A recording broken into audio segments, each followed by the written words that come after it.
মটরশুঁটি দিয়ে বানানো এই খাবারটি এর আগে হয়তো আপনারা কখনো খাননি। শুধু একবার এই খাবারটি খেয়ে দেখবেন। এর স্বাদ এতটাই ভালো লাগে যে একবার খেলে বাজার থেকে শুধু ব্যাগ ভরে ভরে মটরশুঁটি নিয়ে আসবেন। তো মটরশুঁটি দিয়ে এই খাবারটি কিভাবে বানাতে হবে সেটাই আজকে আপনাদের সঙ্গে শেয়ার করব। তো দেখতে পাচ্ছেন একটা বাটির মধ্যে এখানে আমি কিছু মটরশুঁটি ছাড়িয়ে ধুয়ে পরিষ্কার করে নিয়েছি। এখন এই মটরশুঁটিগুলো একটা মিক্সিং জারে দিয়ে দেব। সাথে দিয়ে দিচ্ছি 4-5টা কাঁচা লঙ্কা। আপনারা কিন্তু ঝালের পরিমাণটা আপনাদের স্বাদ অনুযায়ী দেবেন। আর সাথে দিয়ে দিচ্ছি 3 টুকরো আদা। এবারে এর মধ্যে সামান্য একটু জল দিয়ে মিক্সিতে খুব ভালো করে বেটে নিতে হবে। তো এই দেখুন মটরশুঁটি কিন্তু আমি খুব ভালো করে বেটে নিয়েছি। এটা এখন একপাশে রেখে দিচ্ছি।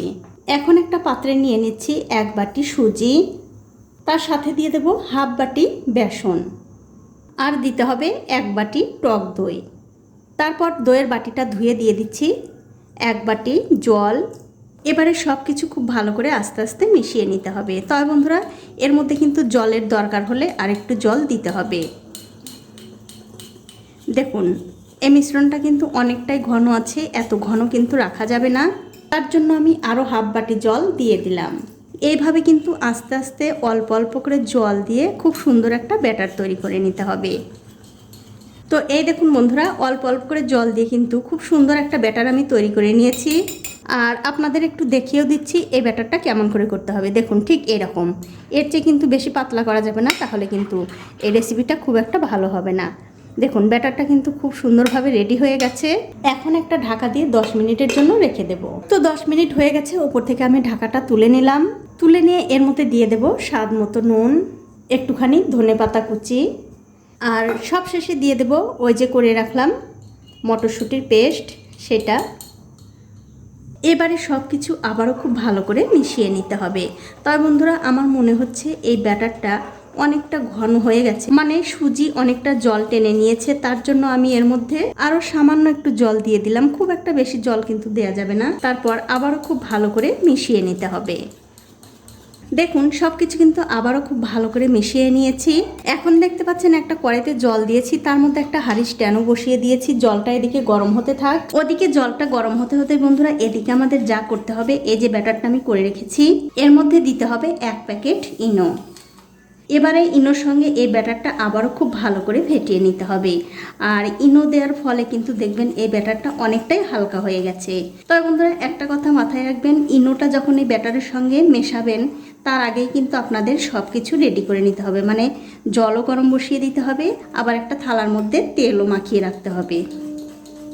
তো এই দেখুন ইনোটা কিন্তু আমি খুব ভালো করে ব্যাটারের সঙ্গে মিশিয়ে নিয়েছি। আর এই ব্যাটারের সঙ্গে ইনো মেশানোর পর কিন্তু খুব একটা দেরি করা যাবে না, সঙ্গে সঙ্গেই কিন্তু এরকম একটা থালার মধ্যে ঢেলে দিতে হবে। এই থালার মধ্যে কিন্তু আমি আগে থেকে একটু তেল মাখিয়ে রেখেছিলাম, সেই থালার মধ্যে এই ব্যাটারটা দিয়ে দিচ্ছি। এখন আমাদের যা করতে হবে, এই থালাটা ধরে সঙ্গে সঙ্গে কিন্তু এই যে কড়াইয়ের মধ্যে এই জলের ওপরে দিয়ে দিতে হবে। থালাটা কড়াইয়ের ওপরে দিয়ে দেওয়ার পর এর ওপর দিয়ে দিচ্ছি একটু করে লঙ্কার গুঁড়ো। এতে করে এই রেসিপিটা খেতেও ভালো লাগবে, আবার দেখতেও ভালো লাগবে।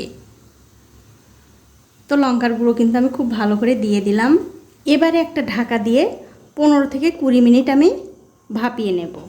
তো 15 মিনিট হয়ে গেছে, ওপর থেকে আমি ঢাকাটা তুলে নিচ্ছি। আর দেখুন কত সুন্দরভাবে এটা ফুলে উঠেছে। এখন আমি একটা কাঠি এর মধ্যে দিয়ে দেখব এর ভেতরটাও ঠিকঠাক সেদ্ধ হয়েছে কিনা। দেখুন কাঠিটা যদি এরকম পরিষ্কার বেরোয় তাহলে বুঝতে হবে এটা ভেতরটাও খুব ভালোভাবে সেদ্ধ হয়ে গেছে। এখন আমি গ্যাসের ফ্লেমটা বন্ধ করে দিয়ে খুব সাবধানে এই থালাটা তুলে নিয়ে একটুখানি ঠান্ডা করে নেব। এখন আমাদের যা করতে হবে, এই খাবারটা যাতে আরও সুস্বাদু হয় তার জন্য একটা তড়কা বানিয়ে নেব। সেই জন্য দিয়ে দিলাম একটা পাত্রে একটু সাদা তেল। এবারে এই তেলটা একটু ভালো করে গরম করে নিতে হবে। কিছুক্ষণ পর যখন দেখবেন তেলটা একটু গরম হয়ে গেছে, তখন এর মধ্যে দিতে হবে একটু কালো সর্ষে। যখন দেখবেন সর্ষেগুলো তেলের মধ্যে ফাটতে শুরু করেছে, তখন এর মধ্যে দিতে হবে একটু সাদা তিল। এবারে একটু এই তেলের সঙ্গে তিল আর সর্ষেটা ভেজে নিতে হবে। দেখুন তিল আর সর্ষে কিন্তু খুব ভালো করে ভাজা হয়ে গেছে। এবারে গ্যাসের ফ্লেমটা বন্ধ করে দিয়ে এর মধ্যে দিয়ে দিচ্ছি একটু কারি পাতা। তবে বন্ধুরা কারি পাতা দেওয়ার সময় কিন্তু খুব সাবধান, তার কারণ তেলের মধ্যে দেওয়ার সঙ্গে সঙ্গে কিন্তু ফাটতে শুরু করে। দেখুন তরকাটা কিন্তু রেডি হয়ে গেছে। এবারে গরম গরম অবস্থায় এই তরকাটা এই খাবারের উপরে ছড়িয়ে দিতে হবে।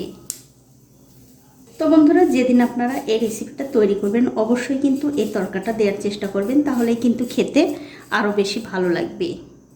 এবারে এই থালাটা একটুখানি ঠান্ডা হয়ে গেলে একটা ছুরি দিয়ে খুব সুন্দর করে এরকম করে পিস পিস করে কেটে নিতে হবে। আর আমার এই ছোট্ট চ্যানেলটি যারা সাবস্ক্রাইব করেছেন তাদেরকে অনেক ধন্যবাদ, আর যারা সাবস্ক্রাইব করেননি তাদেরকে সাবস্ক্রাইব করে নেওয়ার অনুরোধ রইল। যে সকল বন্ধুরা আমার এই রেসিপিটা ফেসবুক থেকে দেখছেন তাদের কাছে আমার একটাই অনুরোধ, অবশ্যই আমার এই পেজটিকে ফলো করে দেবেন, তাহলে যখনই আমি নতুন কোনো ভিডিও নিয়ে আসবো সবার আগেই কিন্তু আপনিই দেখতে পাবেন। আর অবশ্যই এই রেসিপিটা বানিয়ে খেয়ে আমাকে কমেন্ট করে জানাতে ভুলবেন না আপনাদের কেমন লাগলো। দেখুন খুব সুন্দর করে কিন্তু কেটে নিলাম। এখন আমি আপনাদের একটা তুলেও দেখাচ্ছি কতটা সুন্দর হয়েছে। খেতে কিন্তু বন্ধুরা দুর্দান্ত হয়, আপনারা একবার হলেও বানিয়ে খেয়ে দেখতে পারেন। দেখুন কতটা সুন্দর হয়েছে, আর ভেতরটা দেখুন কত সুন্দর, একদম নরম তুলতুলে। এখন আমি আপনাদের একটা ভেঙেও দেখাচ্ছি কতটা সুন্দর হয়েছে, একদম কিন্তু নরম তুলতুলে। আপনি যাকে খাওয়াবেন সেই কিন্তু ভীষণ পছন্দ করবে। দেখুন একদম কত সুন্দর স্পঞ্জের মতো। তো বন্ধুরা, এগুলো খেতে কিন্তু খুব একটা বেশি কিছুর দরকার হবে না, শুধুই খেতে পারবেন। তো আমার আজকের এই ভিডিওটা আপনাদের কেমন লেগেছে? যদি ভালো লেগেই থাকে অবশ্যই একটা লাইক, কমেন্ট আর শেয়ার করতে ভুলবেন না। আজ এই পর্যন্তই, দেখা হবে অন্য কোনো নতুন ভিডিও নিয়ে।